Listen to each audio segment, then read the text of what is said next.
फिलिस्तीन का गाजा शहर अब शमशान की तरह नजर आने लगा है। इजराइल के द्वारा किए जा रहे हमलों में अब क्या आतंकी ठिकाने और क्या ही नागरिकों के रहने वाले एरिया भी खंडहर बन चुके हैं। गाजा में दिन प्रतिदिन हालात और बिगड़ते जा रहे हैं।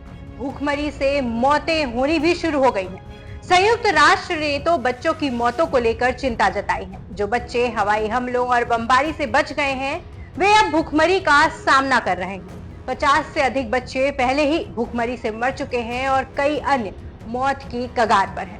वर्तमान संघर्ष की शुरुआत अक्टूबर 2023 से लेकर इस साल 20 मई तक इजरायली हमलों में लगभग 18,000 फिलिस्तीनी बच्चों की मौत हो चुकी है। इनमें से 800 से अधिक 1 साल से कम उम्र के शिशु थे।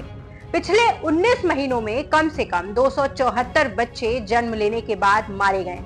हिंसा में कोई कमी नहीं आ रही है। पिछले 2 महीनों में ही 950 से अधिक बच्चों की मौत हो चुकी है।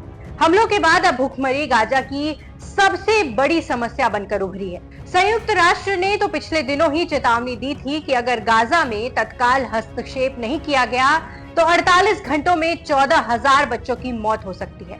और अब ये सिलसिला शुरू हो चुका है, जिसमें भूखमरी से 29 बच्चों और बुजुर्गों की मौत हो चुकी है।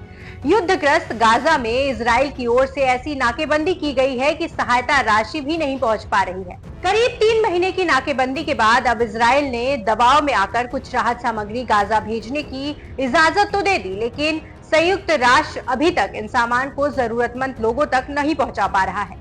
वहीं भूख से त्रस्त लोगों ने खाने के सामान से लदे ट्रकों को भी लूट लिया। आलम यह है कि लोग पीने के पानी के लिए तरस रहे हैं। अस्पतालों में कुपोषित बच्चे भर्ती हैं और आलम यह है कि खाने में सिर्फ पानी की तरह मिलने वाली खिचड़ी है।